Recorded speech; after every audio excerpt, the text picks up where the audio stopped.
इन सब चीज़ों का हमें लाभ क्यों नहीं होता, या फिर जो लोग इस प्रकार को या फिर ऐसी विधियाओं को फॉलो करते हैं उनके जीवन में कोई बदलाव क्यों नहीं देखा जाता, या फिर उनका जीवन इनसे क्यों नहीं बदल पाता। अब जैसे शिव तांडव को ही ले, जो इसका स्ट्रोटम है, इसको सुनने से या बोलने से हमें कोई भी लाभ नहीं होगा, क्योंकि ये संस्कृत वर्ड है।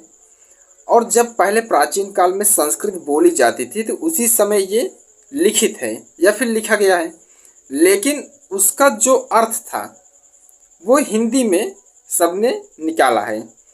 और उस समय ये कोई मंत्र नहीं था,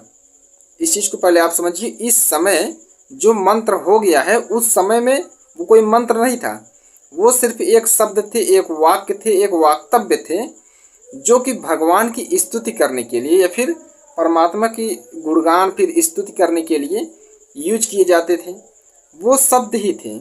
आज के समय में हम लोग हिंदी बोल रहे हैं तो वो संस्कृत वर्ड हमें मंत्र दिखाई दे रहा है, लेकिन वास्तव में वो एक उपासना की उच्चारण ही है। या फिर जैसे बोलते हैं कि भगवान हमें ये वरदान दे दो, वो वरदान दे दो, भगवान का नाम लेते रहते हैं, वो एक वंदना का प्रकार है। या फिर हम बोलें कि उस समय में ये एक वंदना ही थी, जिसको आज हम मंत्र बोल रहे हैं, क्योंकि आज हम हिंदी बोल रहे हैं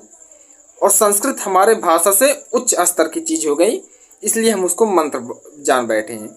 लेकिन वास्तव में वो भगवान को याद करने का एक शब्द होता था, एक वाक्तव्य होता था। इसी प्रकार आप कोई भी मंत्र ले ले, अगर उसका आप अर्थ जानेंगे,